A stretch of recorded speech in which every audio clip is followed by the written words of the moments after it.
Menjauhlah dari perkotaan, karena masa itu sudah tiba bagi orang-orang kudus.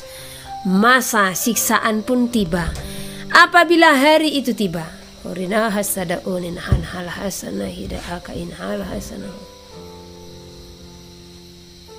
Tuhan berfirman, sebab di perkotaan akan banyak kesusahan, akan penuh dengan kesesakan. Mana sorgawi. Karena itulah aku beritahukan bagimu firman Tuhan.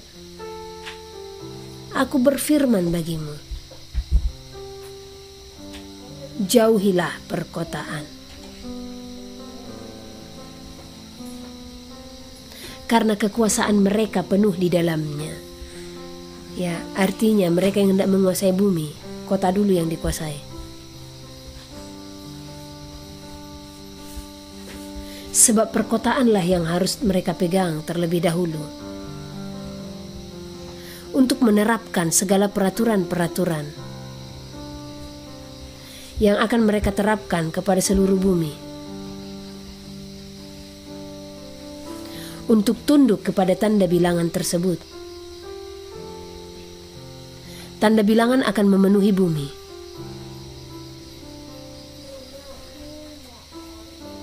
Jangan biarkan memenuhimu.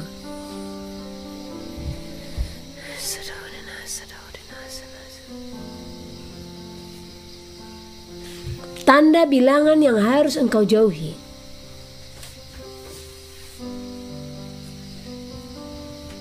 Karena itulah yang akan memisahkanmu dariku. Aku berfirman bagimu, menjauhlah dari perkotaan. Karena mereka menguasai perkotaan.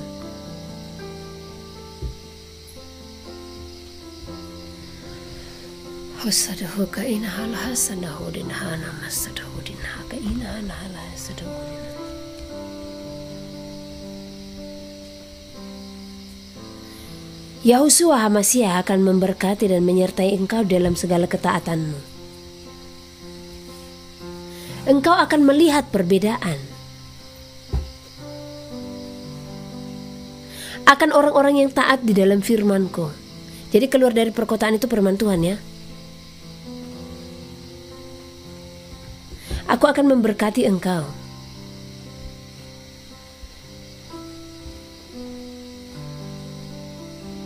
Menjauhkanmu dari semuanya itu. Kuatkan dan teguhkanlah hatimu. Lakukanlah firman-Ku. Untukmu bersiap-siap menghadapi masa itu. Patung akan berdiri. Tanda bilangan itu berdiri.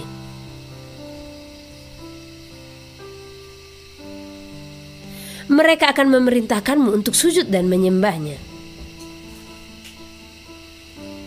Merekalah yang akan menguasai seluruh hidupmu.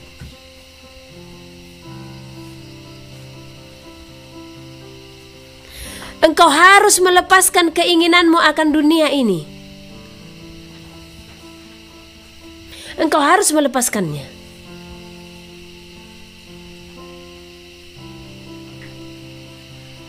Kedahsyatan yang besar akan melanda bumi. Kasih akan semakin dingin.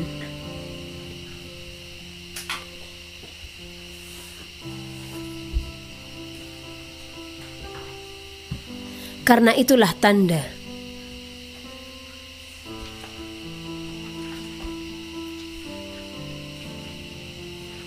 Masanya akan tiba di dalam bumi ini. Zaman yang baru.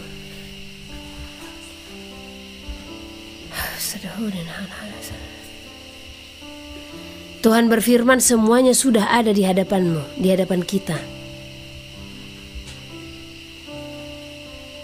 Sudah memenuhi bumi. Jadi rancangan mereka sudah memenuhi bumi.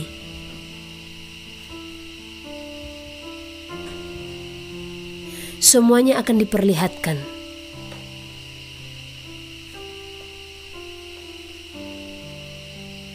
Namun dengan hikmatlah dan kebijaksanaan, engkau pun akan melihat bilangan itu 666.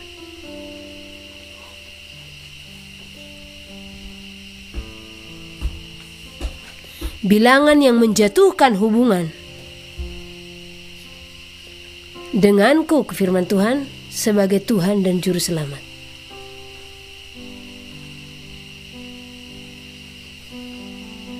Enam artinya penyimpangan akan firman Tuhan. Baru di 666 artinya pemberontakan di hadapan Tuhan.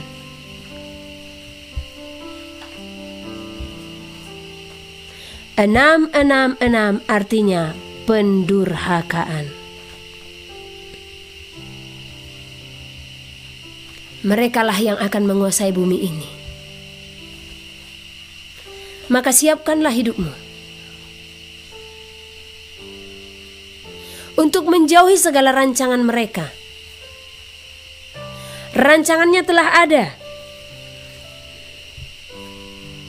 dan mereka telah bersepakat untuk menerapkan di seluruh penjuru bumi. Mereka telah merancangkan menguasai seluruh bumi, menguasai seluruh umatku, mencuri kemuliaanku.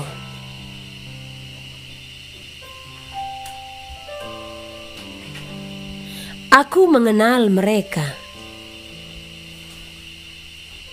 dan aku mengenal engkau. Mereka tidak akan pernah diam.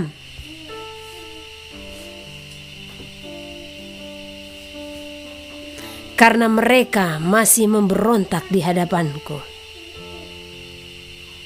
Aku memberitahukan semua ini. Aku mengenalmu, mengetahui segala kekuatanmu. Engkau tidak akan mampu berdiri. Engkau tidak akan mampu berjuang. Engkau tidak akan mampu menjalankan segala hidupmu. Engkau tidak akan mampu mempertahankan imanmu di saat engkau tidak bersekutu denganku. Akulah yang akan memampukanmu. Oleh karena itu lakukanlah firmanku. Berpeganglah teguhlah di dalam firmanku. Kudus, kudus, kudus. Kuduskanlah hatimu. Kuduskanlah hidupmu. Sebab akulah Tuhanmu yang akan menyelamatkanmu. Aku telah datang bagimu, menyelamatkan engkau dari segala kebinasaan. Dan aku kembali menyediakan tempat bagimu. Namun aku melihat masih banyak di bumi ini iman yang belum teguh kepadaku. Di manakah aku mencari iman yang teguh? Di manakah aku mencari iman yang sungguh-sungguh kepadaku? Aku menemukan iman yang terombang-ambingkan.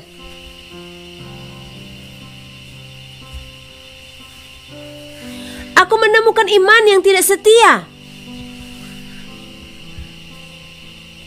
Aku menemukan iman yang masih belum teguh. Aku mengharapkanmu kembali kepadaku.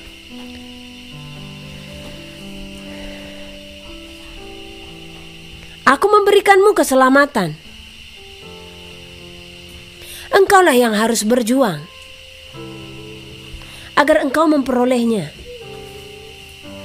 Sangkal diri, pikul salib. sampai harinya tiba.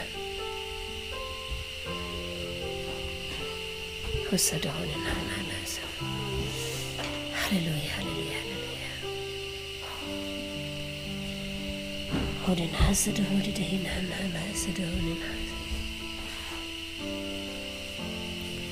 Terima kasih Bapak. Tuhan berfirman, sampaikanlah kepada mereka, aku mengasihi mereka. Tuhan mengasihi kita. Tuhan sangat mengasihi saudara dan saya. Bukan hanya saya, saudara juga sangat dikenannya. Saudara sangat dikasihinya. Ya. Tadi saya menemukan catatan yang mungkin sudah lama ya. Terakhir Tuhan katakan, sampaikan kepada mereka, aku mengasihi mereka. Jadi ini kalimat yang tertulis tadi ada selembar. Saya tidak tahu ini kapan dituliskan. Ya, anakku, aku mengasihimu. Ini disampaikan kepada saudara dan saya supaya kita tetap berjuang. Ya.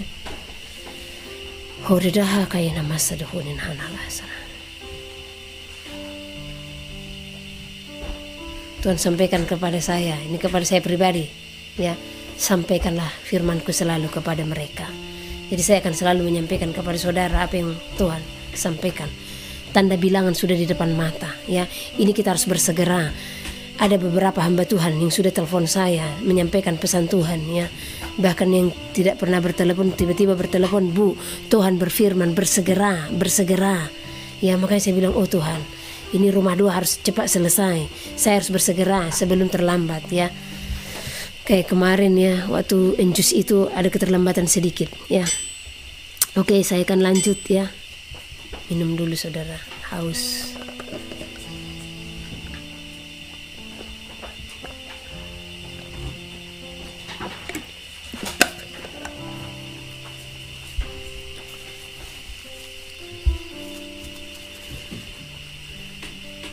Sudah di mana tadi? Oke. Tentang menjauh dari perkotaan ya. Menjauhlah dari perkotaan karena masa itu sudah tiba. Bagi orang-orang kudus, masa siksaan pun tiba. Apabila hari itu tiba, berdoalah untuk memperoleh kekuatan. Jadi kalau itu sudah tiba di hadapan saudara dan saya, kita harus berdoa untuk memperoleh kekuatan. Sebab kesesakan akan memenuhi bumi. Imanmu, tunggu, sorga berfirman, sampai harinya tiba. Bangunlah imanmu dalam firman yang kudus. Sempurnakanlah imanmu dengan perbuatanmu. Jadi iman kita juga harus disempurnakan dengan perbuatan.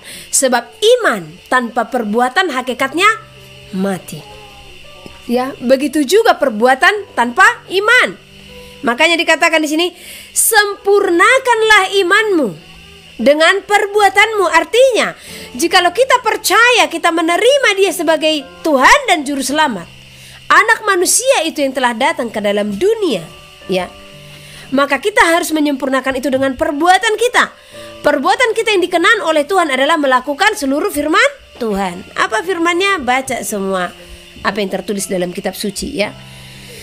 Sucikanlah hatimu, bawalah korban syukurmu, bawalah persembahanmu di dalam namaku. Tuhan memerintahkan kita untuk membawa korban syukur dan persembahan di dalam nama Tuhan. Apa itu? Ya, jangan langsung aneh pikirannya. Aduh, ini sudah boleh bicara persembahan ini. Tidak, ya. Karena kalau berbicara persembahan kepada saudara, Dia Roh Kudus yang menggerakkan hatimu. Tanpa kita bilang-bilang dari sini pun, Roh Kudus akan gerakkan siapa saja yang akan digerakkan, kan gitu ya. Tetapi persembahan yang kita bicarakan di sini itu bukan berbicara segala sesuatu ya yang menyangkut materi-materi ya. Nah, seperti yang sering dibahas di gereja-gereja ya. Kalau sudah pergi ke gereja berbicara persepuluhan, berbicara persembahan, buah sulung segala macam, tidak. Kalau di dalam tim pelayanan kasih tidak ada berbicara seperti itu. Kalau saudara digerakkan ya, lakukan apa yang menjadi kegerakan yang dilakukan oleh Roh Kudus. Namun saya digerakkan untuk menyampaikan firman kepada saudara, saya akan melakukannya untuk saudara. Ya, bawalah korban syukurmu, bawalah persembahanmu di dalam namaku, kata Tuhan. Apa korban syukur itu? Ya, karena banyak hamba Tuhan mengajarkan korban syukur itu berupa apa? Pemberian-pemberian kita ke dalam gereja. Tetapi korban syukur yang Tuhan nyatakan di sini dan persembahan adalah puji-pujianmu dalam roh dan kebenaran. Ya, bawalah korban syukurmu, yaitu puji-pujianmu dalam roh dan kebenaran, dan bawalah persembahanmu di dalam namaku, yaitu persembahan dengan segenap hidupmu bagi kemuliaanku. Ya. Jadi persembahan kita itu adalah bawalah segenap hidupmu bagi kemuliaanku, kata Tuhan. Itu persembahan kita. Tadi korban syukur kita apa? Puji-pujian, ya, dalam roh dan kebenaran. Dan persembahan kita apa? Bawalah segenap hidupmu bagi kemuliaanku, kata firman Tuhan. Ya, inilah pesan Tuhan yang disampaikan hari Jumat.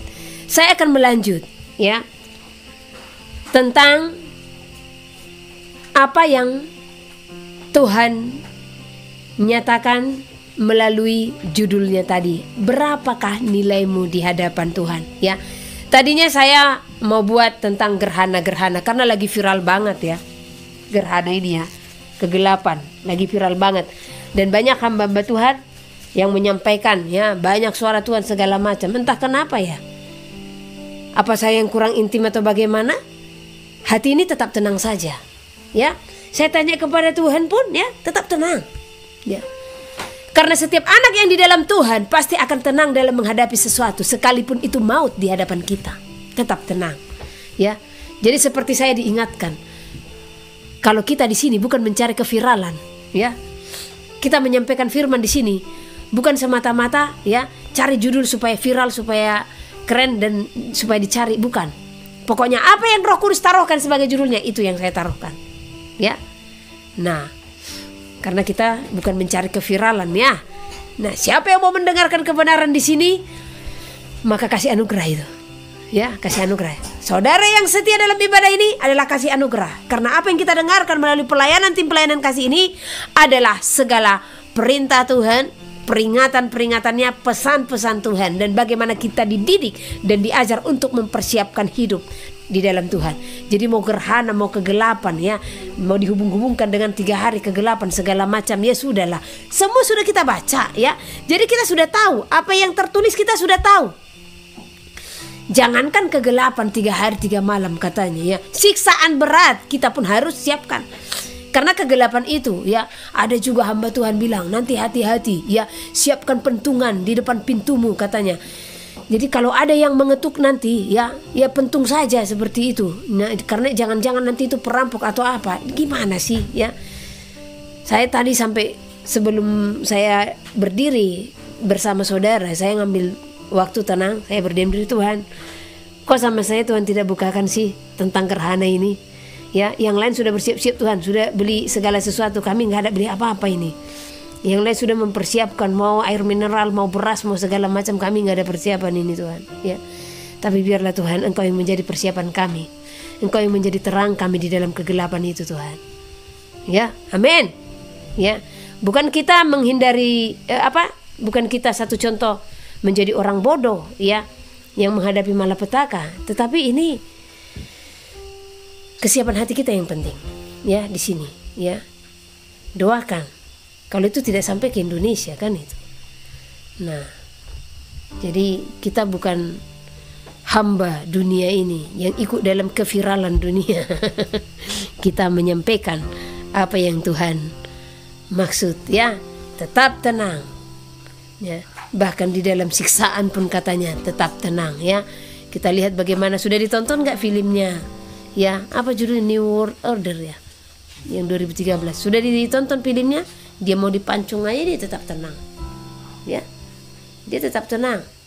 Bahkan beberapa kesaksian yang kita dengarkan, ya, mereka mau dianiaya, mereka pun bernyanyi dalam hati, ya, mengikuti Yosua keputusanku. Nah, mereka tetap tenang, ya, ya, dipancung. Nah, Ini masih menghadapi gerhana matahari, ya. Nah, seperti itu. Bahkan kalaupun dikatakan gerhana itu mengakibatkan cacar segala macam, tetaplah tenang. Yang penting apa yang harus kita lakukan. Nah, karena persiapan orang ya. Nah, segala macam, sampai pentungan pun dipersiapkan. Siapa yang mau datang dipentung? Kalau itu roh jahat yang mau dipentung, roh kan tidak kelihatan. Jadi otomatis untuk mengatasi mereka apa? Yaitu hanya doa peperangan ya. Seperti saya kemarin, luar biasa peperangannya ya. Nanti saya cerita ya. Nah, jadi yang Tuhan mau, judul daripada topik pemberitaan malam ini, berapakah nilaimu di hadapan Tuhan ya. Kenapa saya sampaikan ini? Kemarin pagi ya, waktu kita beres-beres rumah doa ya, masih banyak masih ada yang kita pasang ya. Tiba-tiba entah kenapa di bawah pinggang saya ini ya, dekat ke tulang ekor itu sakit, panas ya, dua-duanya itu. Dan yang panas ya dagingnya gitu ya. Saya pikir saya kurang minum. Terus saya ingat ya, ini botol kalau nggak salah 500 ml ini, 500 sama 500. Nah, jadi kalau untuk standar air minum yang harus kita kelola kan 2 liter. Jadi saya pikir ini sudah lebih dari 2 liter saya minum satu hari ini gitu. Nah, saya masih bawakan ya. Apa yang salah ya? Apa karena saya tidur dalam ayunan kemarin gitu? Karena saya suka tidur di ayunan. Tapi sudah berbulan-bulan, bahkan hampir 1 tahun saya tidur di ayunan, nggak apa-apa ya. Enak bahkan rasanya, tenang ya, seperti anak di ayun-ayun gitu. Jadi saya tidur di ayunan, kadang di kasur, kadang di ayunan ya. Nah, nggak masalah. Nah, dan rasa sakit itu semakin mencekam. Tiba-tiba ya, di saat sakitnya mencekam, loh ini kok sakitnya udah serius banget gitu. Ada satu roh ya, satu sosok yang berdiri, dan saya langsung peperangan. Itu kita seperti duel loh ya. Saya merasakan sakit yang luar biasa ya. Dan pada akhirnya Tuhan pun memenangkan peperangan itu ya. Nah, di saat Tuhan memenangkan peperangan itu ya, saya pun kelelahan ya. Saya berbaring sebentar, saya beristirahat. Karena kalau namanya peperangan kan itu bukan sakit ya. Saya berbaring. Nah, baru setelah saya bangun udah pulih. Perasaanku 5 menit loh saya yang berbaring. Nah, saya tanya tadi, karena saya di depan langsung berbaring, tergeletak aja kayak itu. Karena masih bersih-bersih ya. Ternyata sudah ada 45 menit loh saya istirahat ya. Nah, sorenya terjadi lagi siang, kami doa siang juga ya. Nah, siangnya mereka muncul lagi. Tetapi yang muncul itu roh kebencian ya. Saya sampai ingatkan semuanya ya. Jaga hati ya. Kita harus tetap pembentengan. Siapa ini yang hendak dicobai roh kebencian? Ingat, jangan sampai ada kebencian dalam hatimu ya. Kita doakan juga, kalaupun itu kebencian dari luar sana, kita doakan di dalam hati. Oh Tuhan, lindungi saudara-saudara saya di luar sana, siapapun itu Tuhan, yang mau menyerang mereka dalam roh kebencian. Tuhan tolong lindungi, tudungi mereka ya. Nah, dan malam kembali lagi ya, tetap mau diserang. Tapi pada akhirnya kuasa Elohim pun meliputi, dan peperangan itu pun dimenangkan oleh Tuhan. Dan kuasa ilahi pun benar-benar ada. Dia memberikan banyak pesan ya. Kita bercakap-cakap seperti itu ya. Dan ada satu pertanyaan saya. Jadi semua sudah kumpul. Ternyata biasanya kita kalau sudah ibadah buka Sabat, kita nggak ada ibadah malam lagi ya. Habis makan sudah ambil aktivitas masing-masing. Ini semua kumpul. Saya pun jadi nggak fokus lagi bercakap-cakap ya kan. Ternyata mereka mendengar si Immanuel katanya bilang doa ya. Padahal nggak ada dibilang doa. Saya ambil positifnya saja. Itu Roh Kudus yang menyuruh keluar, karena memang posisi lagi seperti itu adanya ya. Nah, Roh Kudus mau kita mendengarkan apa yang menjadi pesannya. Nah, jadi saat itu ya, waktu dia benar-benar hadir di depan, di hadapan saya bertanya, Tuhan, sudah berapa persenkah kami di hadapan-Mu? Kenapa saya tanya itu? Supaya kita tahu nilai kita berapa di hadapan Tuhan, supaya kita tidak merasa hebat, supaya kita tidak merasa benar di hadapan Tuhan ya. Dan luar biasa penilaian yang Tuhan berikan ya. Coba saudara sendiri dulu tebak berapa nilai tertinggi yang Tuhan berikan, ya. Tetapi saya bersyukur dengan penilaian itu. Kenapa? Ya, yang saya syukuri walaupun nilai itu masih sedikit, setidaknya masih ada penilaian yang baik dari hidup kita di hadapan Tuhan. Itu, kalaupun itu 1% yang dikatakan, ya, saya akan tetap bersyukur. Berarti masih ada yang saya perbuat yang menyenangkan hati Tuhan. Tinggal bagaimana saya mencapai sampai 100% sebelum kedatangannya, ya. Saya tanya satu persatu, kalau yang itu Tuhan Bapak itu berapa persen? 19. Kalau itu ada yang 10, ada yang 7, ada yang paling tinggi ya 37, ya 37. Nah, ada lagi 20, ada lagi 21. Dan saya sendiri, yang dimana saya sudah menyatakan hidup di dalam Tuhan siang dan malam berserah kepada Tuhan, hanya diberi nilai berapa? Coba. Rahasia katanya, ya. Dan itu pun tidak mencapai 100%. Ya. Tidak mencapai 100%, saudara. Tetapi saya tidak tawar hati. Kenapa? Bahkan saya bersyukur, bahkan saya merasa Tuhan sudah terlalu tinggi nilai itu bagi saya, walaupun itu masih jauh ya dari 100%. Tapi saya bilang itu sudah terlalu tinggi sebenarnya, karena setiap kita yang di dalam Tuhan, kita akan selalu merasa nol di hadapan Tuhan. Kita akan selalu merasa kecil di hadapan Tuhan, ya.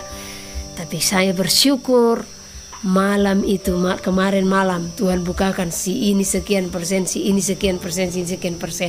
Saya sampaikan dan ternyata ya pesan itu memberikan semangat yang baru bagi kami.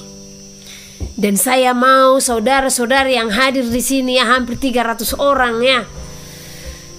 Saya mau saudara-saudara juga diberkati.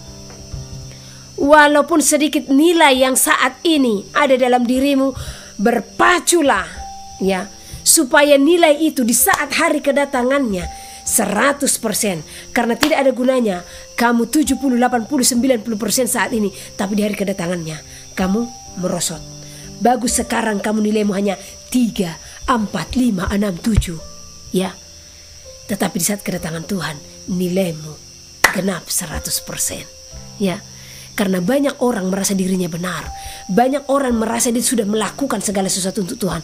Tetapi kita hidup dari penilaian Tuhan, bukan hidup dari penilaian diri kita sendiri, dan bukan hidup dari penilaian manusia.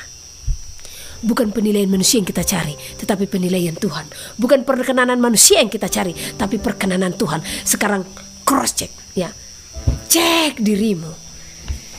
Sudah kira-kira berapa persenkah kelayakanmu saat ini ya, hubunganmu saat ini di hadapan Tuhan?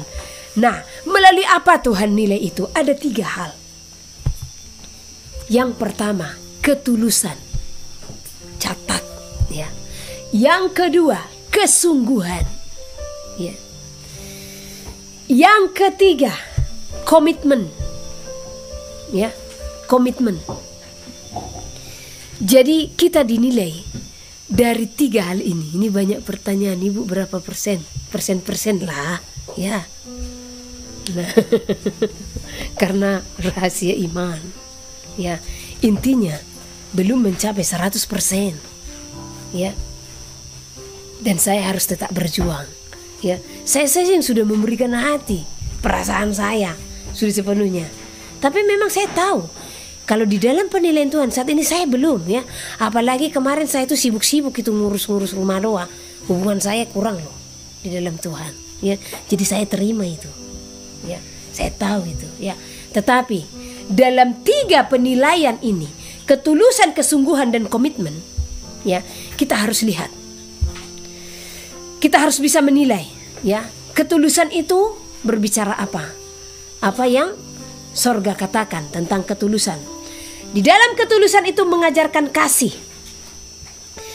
Kasihlah yang mempersatukan hati Bapa dengan anak-anaknya. Dilakukan dengan segala pengorbanan. Dalam pengorbanan tersirat ketulusan hati untuk melakukan kasih yang nyata. Dalam ketulusan itu juga percaya dengan tidak ragu-ragu. Ya. Jadi di dalam ketulusan di saat engkau datang kepada Tuhan, engkau merelakan hatimu untuk siap dibentuk olehnya. Tuhan membukakan segala firman-Nya bagi saudara dan saya, ya. Maka kita harus benar-benar percaya dengan tidak ragu-ragu. Dan ayat ini ada di dalam Mazmur. Kita buka Mazmur pasal yang ke-26. Ya. Karena biasanya kalau pesan-pesan seperti ini, ya kita harus lihat juga dengan firman, ya. Mazmur pasal yang ke-26 ayat yang pertama.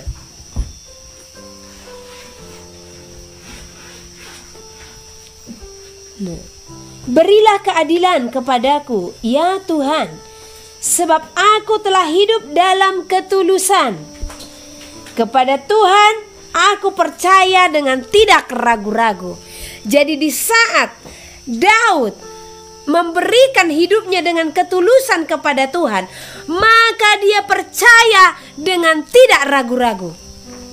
Ya. Apa yang menjadi firman Tuhan engkau harus percaya sesungguhnya tanpa ragu-ragu. Binatang haram bisa dimakan atau tidak ya? Ibu Heni selalu kembali ke binatang haram. Ujung-ujungnya nanti binatang haram. Daripada saudara yang duluan, saya yang duluan, ya. Nah, percaya kepada Tuhan dengan tidak ragu-ragu. Kalau itu firman, jangan ragu-ragu. Ya sudah dilarang, lakukan saja. Ingat dan kuduskan hari Sabat, kuduskan. Ya, hormati ayah dan ibumu, hormati. Jangan mengucapkan saksi dusta tentang sesamamu, jangan menggosip. Ya, simple. Ya, jangan mencuri, ya sudah. Jangan mengingini milik sesamamu, lakukan. Ya. Aduh, padahal aku kepingin banget kemarin ada kursi sofanya. Ya. Sudah dibilang jangan. Jadi jangan ragu-ragu, ya. Percaya sepenuhnya.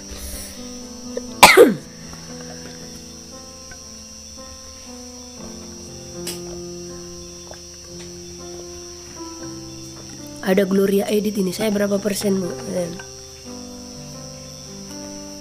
Nanti ya di WA saja,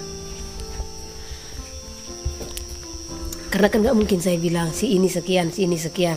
Cukuplah di dalam tim di sini kami terbuka, karena semua ini tidak ada lagi istilah harga diri segala macam, udah patah semua di sini, ya.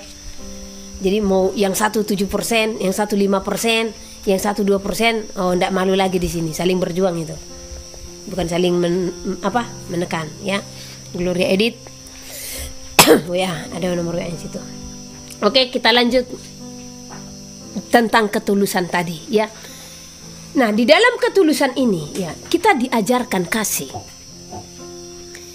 Jadi kita harus belajar dari teladannya Yahosua Hamasia, mempraktekkan ketulusan hatinya mengasihi saudara dan saya dengan apa? Ya. Di dalam praktek ketulusan itu, Tuhan memberikan pengampunan.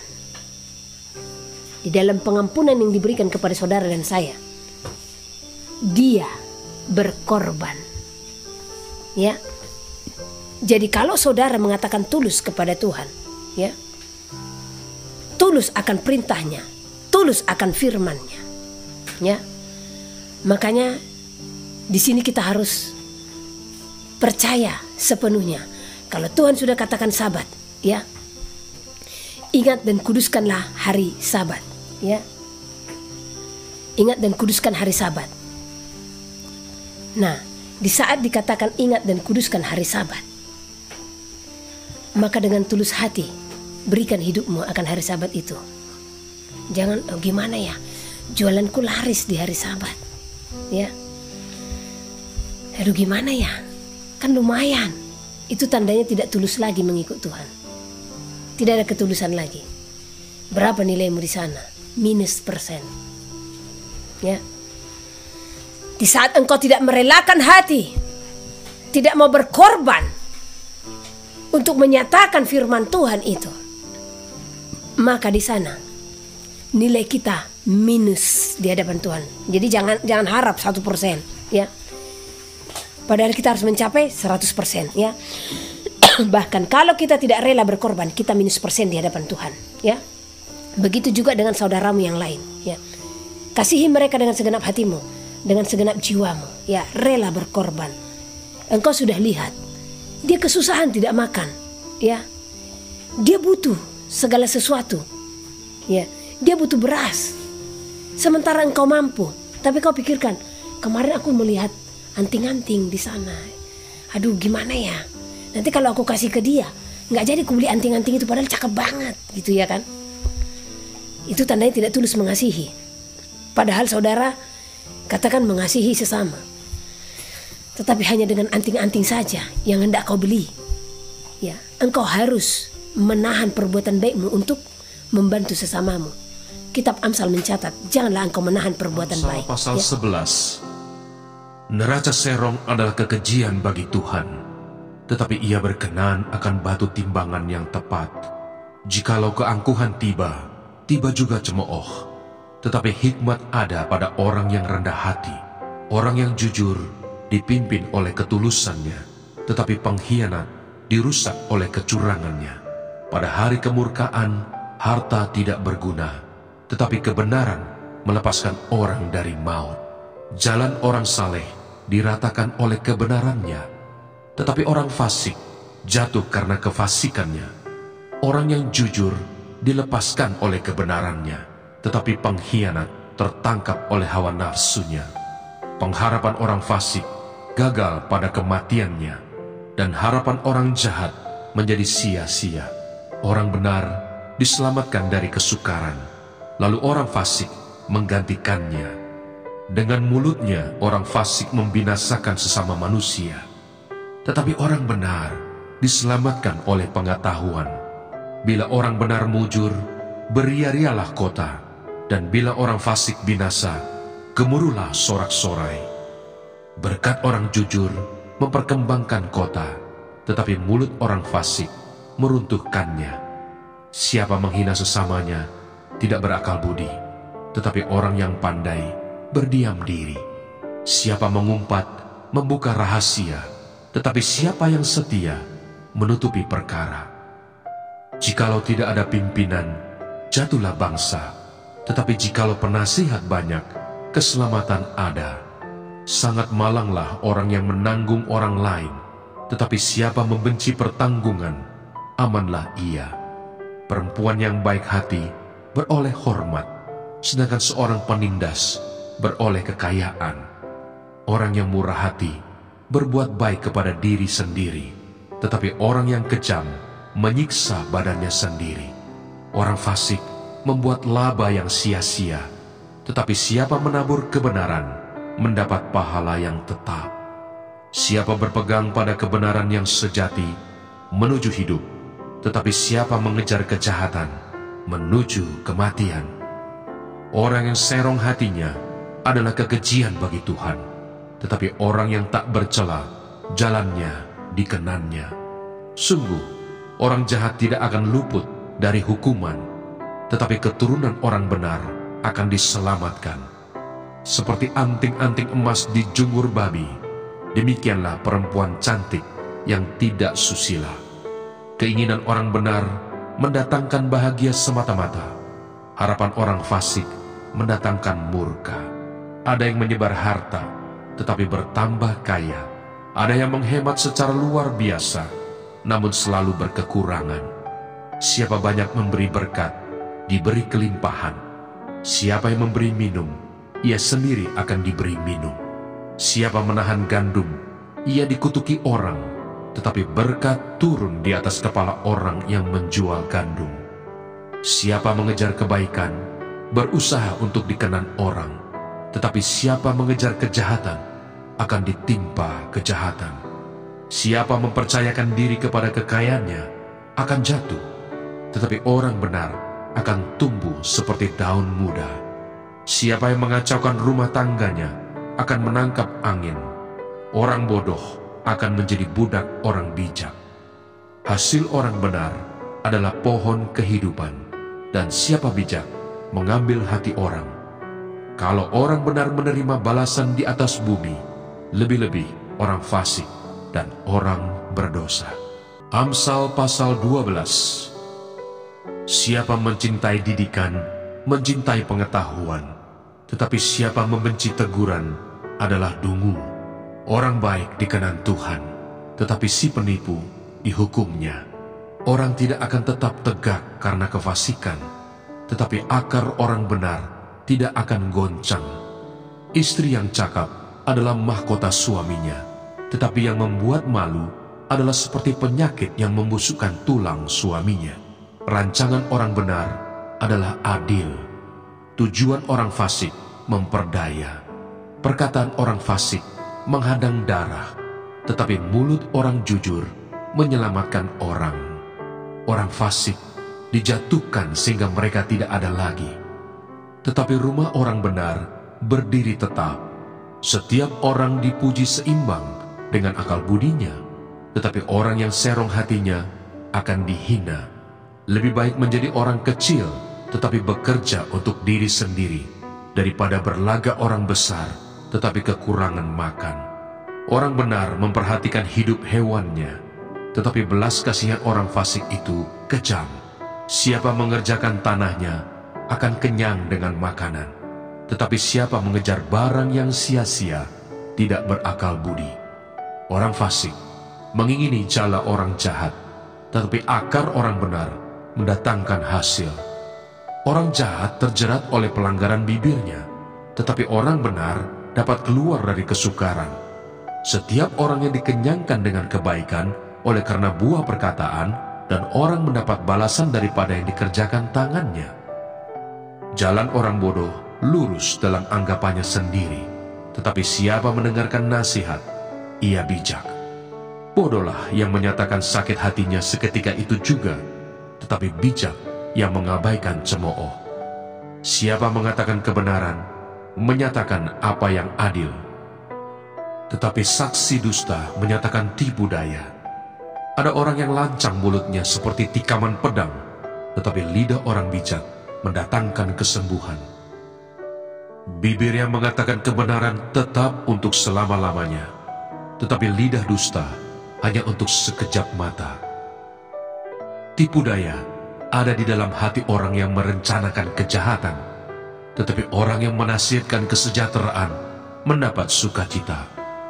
Orang benar tidak akan ditimpa oleh bencana apapun, tetapi orang fasik akan senantiasa celaka. Orang yang dusta bibirnya adalah kekejian bagi Tuhan, tetapi orang yang berlaku setia dikenannya. Orang yang bijak menyembunyikan pengetahuannya, tetapi hati orang bebal menyeru-nyerukan kebodohan. Tangan orang rajin memegang kekuasaan, tetapi kemalasan mengakibatkan kerja paksa. Kekhawatiran dalam hati membungkukkan orang, tetapi perkataan yang baik menggembirakan dia. Orang benar mendapati tempat penggembalaannya, tetapi jalan orang fasik menyesatkan mereka sendiri. Orang malas tidak akan menangkap buruannya, tetapi orang rajin akan memperoleh harta yang berharga. Di jalan kebenaran terdapat hidup, tetapi jalan kemurtatan menuju maut. Amsal pasal 13. Anak yang bijak mendengarkan didikan ayahnya, tetapi seorang pencemooh tidak mendengarkan hardikan. Dari buah mulutnya seseorang akan makan yang baik, tetapi nafsu seorang pengkhianat ialah melakukan kelaliman. Siapa menjaga mulutnya memelihara nyawanya. Siapa yang lebar bibir akan ditimpa kebinasaan. Hati si pemalas penuh keinginan, tetapi sia-sia, sedangkan hati orang rajin diberi kelimpahan. Orang benar benci kepada dusta, tetapi orang fasik memalukan dan memburukkan diri. Kebenaran menjaga orang yang saleh jalannya, tetapi kefasikan mencelakakan orang berdosa. Ada orang yang berlagak kaya, tetapi tidak mempunyai apa-apa. Ada pula yang berpura-pura miskin, tetapi hartanya banyak. Kekayaan adalah tebusan nyawa seseorang, tetapi orang miskin tidak akan mendengar ancaman. Terang orang benar bercahaya gemilang, sedangkan pelita orang fasik padam. Keangkuhan hanya menimbulkan pertengkaran, tetapi mereka yang mendengarkan nasihat mempunyai hikmat. Harta yang cepat diperoleh akan berkurang, tetapi siapa mengumpulkan sedikit demi sedikit menjadi kaya. Harapan yang tertunda menyedihkan hati, tetapi keinginan yang terpenuhi adalah pohon kehidupan. Siapa meremehkan firman, ia akan menanggung akibatnya, tetapi siapa taat kepada perintah akan menerima balasan. Ajaran orang bijak adalah sumber kehidupan, sehingga orang terhindar dari jerat-jerat maut.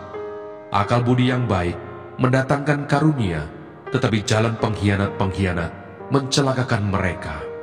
Orang cerdik bertindak dengan pengetahuan, tetapi orang bebal membeberkan kebodohan.